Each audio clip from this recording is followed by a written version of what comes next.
પાઠ 1 સમવદધ્વમ એટલે સમ એટલે સાથે અને વદધ્વમ એટલે બોલો, તો સાથે મળીને બોલો. આ પાઠ આજે આપણે સમજીશું.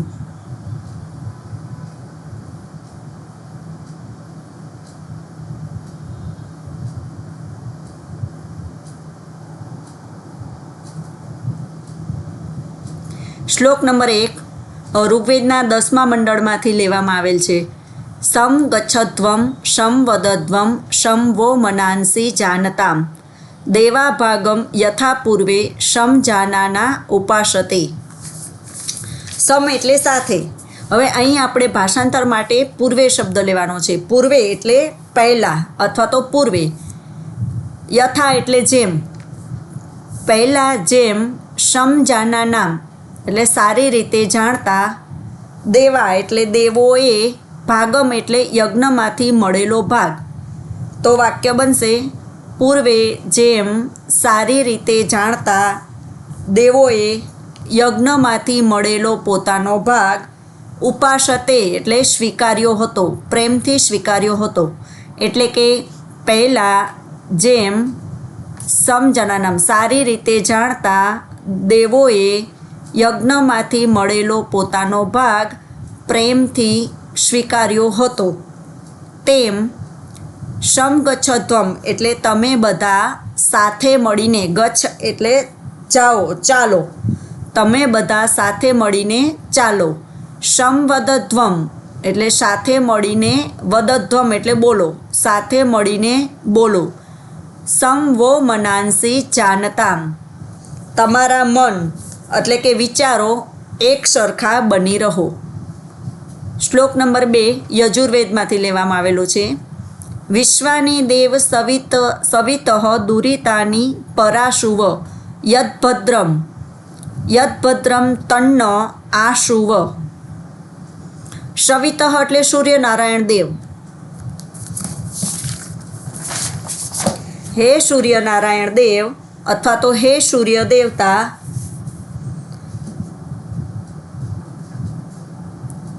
દુરિતાની એટલે દુષ્કૃત્ય, વિશ્વાની એટલે બધા, વિશ્વના બધા દુષ્કૃત્ય, પરાશુવ એટલે દૂર કરો, પરાશુવ એટલે દૂર કરો.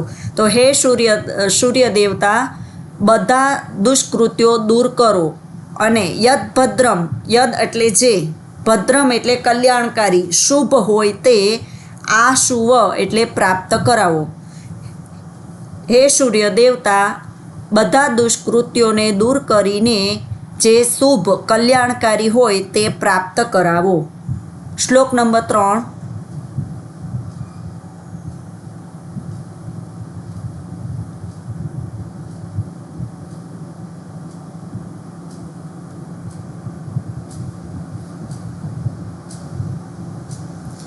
અથર્વવેદમાંથી લેવામાં આવેલો છે.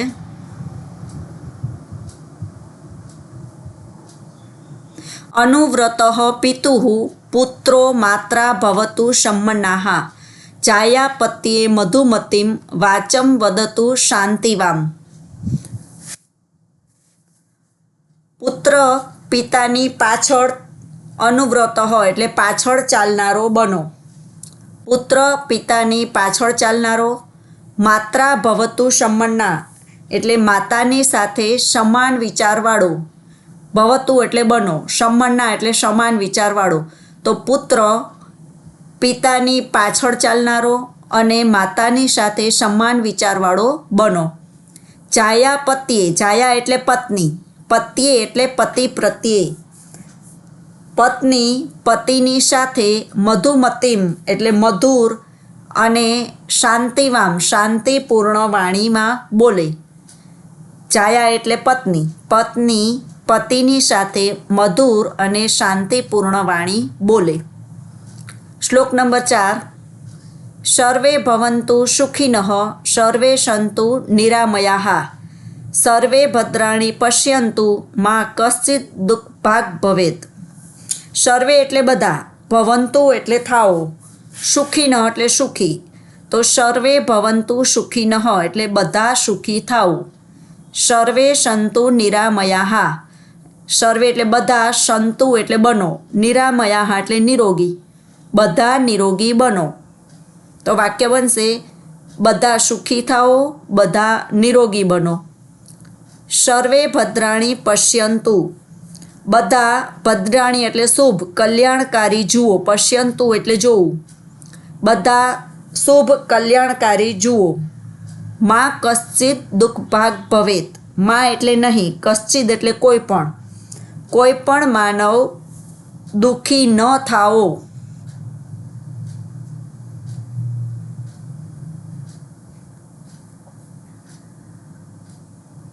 શ્લોક નંબર 5. કાલે વર્ષતુ પર્જન્યઃ પૃથિવી શસ્યશાલિની દેશો અયમ ક્ષોભરહિતો માનવાહ સંતુ નિર્ભયાહ. કાલે એટલે યોગ્ય સમયે, વર્ષતુ એટલે વર્ષો, પર્જન્ય એટલે વરસાદ, તો વરસાદ યોગ્ય સમયે વર્ષો. પૃથ્વી એટલે ધરતી, શસ્યશાલિની એટલે ધાન્યથી ભરપૂર, ધાન્યથી સંપન્ન, તો ધરતી છે અથવા તો પૃથ્વી છે એ ધાન્યથી સંપન્ન બનો. દેશો અયમ ક્ષોભરહિતો એટલે આ દેશ છે, અયમ દેશો આ દેશ, ક્ષોભરહિતો એટલે ઉદ્વેગ રહિત બનો.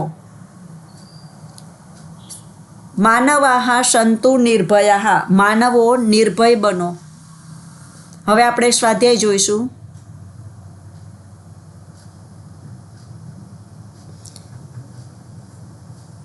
સ્વાધ્યાયમાં વિકલ્પો છે.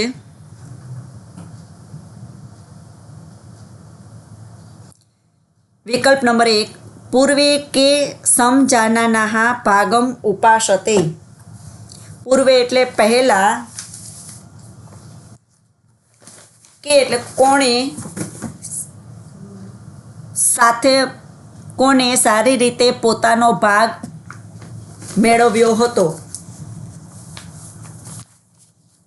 અથવા તો પ્રેમથી સ્વીકાર્યો હતો. પહેલાં કોણે પોતાનો ભાગ, યજ્ઞમાંથી મળેલો ભાગ પ્રેમથી સ્વીકાર્યો હતો. તો પહેલામાં ગ જવાબ આવશે, દેવાહા એટલે કે દેવોએ. નંબર 2, કવિ કિમ યાચતે, કવિ શું યાચે છે અથવા તો ઈચ્છે છે. નંબર 2માં જવાબ આવશે ભદ્રમ, બીજામાં ક, ભદ્રમ એટલે કલ્યાણ. જાયા કીદૃશીમ વાચમ વદતુ, જાયા એટલે પત્ની, પત્નીએ કીદૃશીમ એટલે કેવી વાણી બોલવી જોઈએ. નંબર 3માં જવાબ આવશે શાંતિવામ, શાંતિપૂર્વક.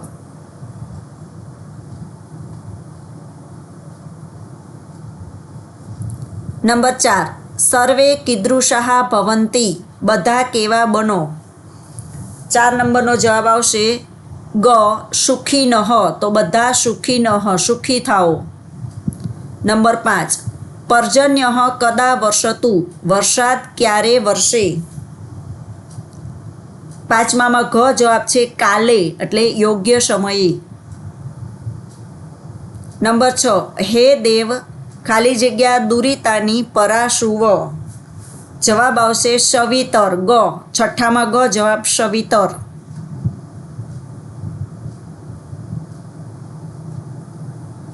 નંબર 7, પુત્ર ખાલી જગ્યા અનુવ્રત ભવતુ, પુત્ર કોની પાછળ ચાલનારો બનો.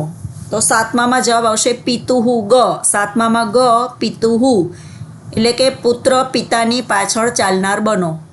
નંબર 8, ખાલી જગ્યા નિરામયા ભવંતુ, ગ જવાબ આવશે સર્વે એટલે બધા નિરોગી બનો. નંબર 9, સર્વે ખાલી જગ્યા પશ્યંતુ, બધા કેવું જોવે. તો 9મામાં ઘ જવાબ આવશે ભદ્રાણી એટલે કલ્યાણકારી.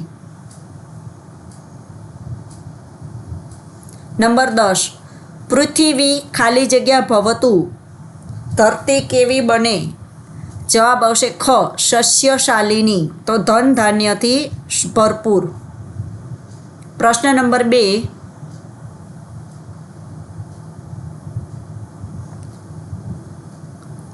પ્રશ્ન વાક્ય બનાવવાનો. સંસ્કૃત પ્રશ્નોના ઉત્તર લખવાના છે.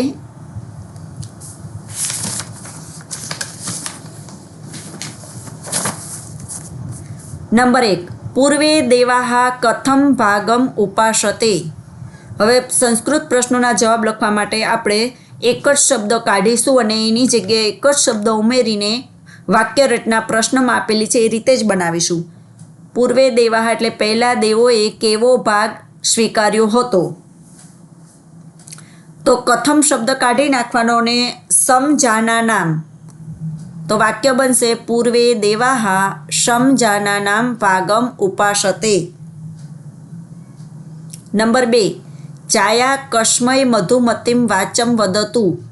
પત્નીએ કોની સાથે મધુર વચનો બોલવા જોઈએ. તો અહીં કસ્મય શબ્દ કાઢી નાખીશું અને જવાબ આવશે પત્યે એટલે પતિની સાથે. તો જાયા પત્યે મધુમતીમ વાચમ વદતુ.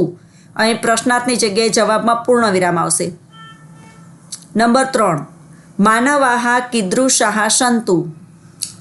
માણસો કેવા બને.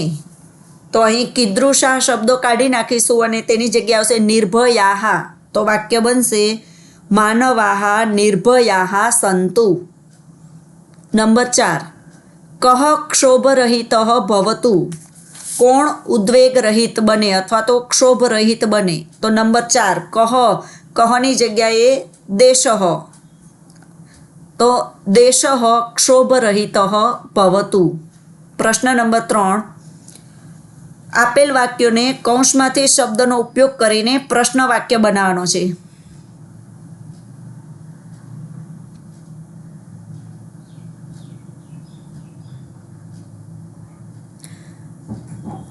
પહેલું છે નંબર 1, જાયા મધુમતીમ વાચમ વદતુ. જાયા એટલે પત્ની. પત્નીએ મધુર વચનો બોલવા જોઈએ. તો પ્રશ્નાર્થ વાક્ય બનાવવા માટે જાયા શબ્દ કાઢી નાખશું. પત્ની સ્ત્રીલિંગ છે એટલે આપણે કા શબ્દ લેશું. કા મધુમતીમ વાચમ વદતુ. પહેલાનો જવાબ બનશે કા મધુમતીમ વાચમ વદતુ. કોણ પણ સ્ત્રીલિંગ છે એટલે આપણે કા લેશું. નંબર 2, પુત્ર માત્રા સંમન્નાહ ભવતુ. કોણ માતાની સાથે એટલે પુત્ર માતાની સાથે સમાન વિચારો બને. તો પુત્રની જગ્યાએ કોણ શબ્દ લેવાનો છે એટલે પુત્ર શબ્દ કાઢીને કહ લેવાનો. કારણ કે પુલ્લિંગ છે. કહ માત્રા સંમન્નાહ ભવતુ અને અહીં પૂર્ણ વિરામની જગ્યાએ પ્રશ્નાર્થ ચિહ્ન કરવાનું. નંબર 3, કાલે વર્ષતુ પર્જન્યઃ. વરસાદ યોગ્ય સમયે વરસો. તો કાલે શબ્દ કાઢી નાખવાનો છે અને ક્યારે એટલે કદા શબ્દ લેવાનો છે. તો વાક્ય બનશે પ્રશ્નાર્થ વાક્ય બનશે કદા વર્ષતુ પર્જન્યઃ. પ્રશ્ન નંબર 4, આજ્ઞાર્થ અન્ય પુરુષ બહુવચનના રૂપ શોધવાના છે. તો તેનો જવાબ આવશે સંતુ, પશ્યંતુ અને ભવંતુ. આપણે આજ્ઞાર્થ અન્ય પુરુષમાં બહુવચનમાં અંતુ શબ્દ હોય એ લેવાના છે. તો સંતુ, પશ્યંતુ અને ભવંતુ.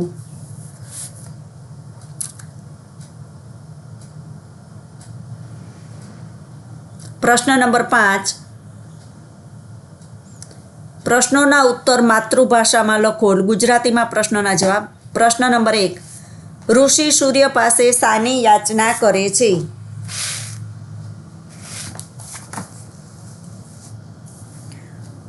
ઋષિ સૂર્યદેવ પાસે યાચના કરે છે કે હે સૂર્યદેવ, બધા દુષ્કૃત્યો દૂર કરો, દુર્ગુણો દૂર કરો અને અમારા માટે જે શુભ કલ્યાણકારી હોય તે અમને પ્રાપ્ત કરાવો. નંબર 2, પતિ પ્રત્યે પત્નીએ કેવી વાણી ઉચ્ચારવી જોઈએ. હવે કેવી શબ્દ કાઢી નાખવાનો છે અને આપણે લખવાનું છે મધુર અને શાંતિપૂર્ણ. તો વાક્ય બનશે પતિ પ્રત્યે પત્નીએ મધુર અને શાંતિપૂર્ણ વાણી ઉચ્ચારવી જોઈએ. પછી પ્રશ્ન પૂર્ણ વિરામ. નંબર 4, ઋષિ બધા માટે સી આશા વ્યક્ત કરે છે. ઋષિ બધા માટે આશા વ્યક્ત કરે છે કે સૌ સુખી અને રોગરહિત થાઓ, સૌ મંગલકારી વસ્તુઓ એટલે કે શુભ અને કલ્યાણકારી જુઓ અને કોઈ પણ માનવી દુઃખી ન થાઓ. નંબર 4, સંગઠિત રહેવા માટે કવિ શું કરવાનું સમજાવે છે. તેમાં આપણે શ્લોક નંબર 1નું ભાષાંતર જ લખવાનું છે. સંગઠિત રહેવા માટે કવિ કહે છે કે પૂર્વે જેમ સારી રીતે જાણતા, દેવોએ યજ્ઞમાંથી મળેલો પોતાનો ભાગ પ્રેમથી સ્વીકાર્યો હતો, તેમ તમે બધા સાથે ચાલો, સાથે બોલો અને એક સમાન વિચારવાળા રહો. અહીં માં કશ્ચિત દુઃખ ભાગ ભવેત, સુક્તિનો ભાવ એટલે કોઈ પણ માનવી દુઃખી ન થાવો, તેનો ભાવાર્થ લખવાનો છે. પ્રશ્ન નંબર 7, શ્લોક પૂર્ણ કરો. તો આપણે ચોપડીમાં પહેલો આપેલો છે શ્લોક શમ ગચ્છધ્વમ અને સર્વે ભવંતુ. આ શ્લોક પૂર્ણ કરવાના. અહીં આપણું સ્વાધ્યાય પૂર્ણ થાય છે. અસ્તુ.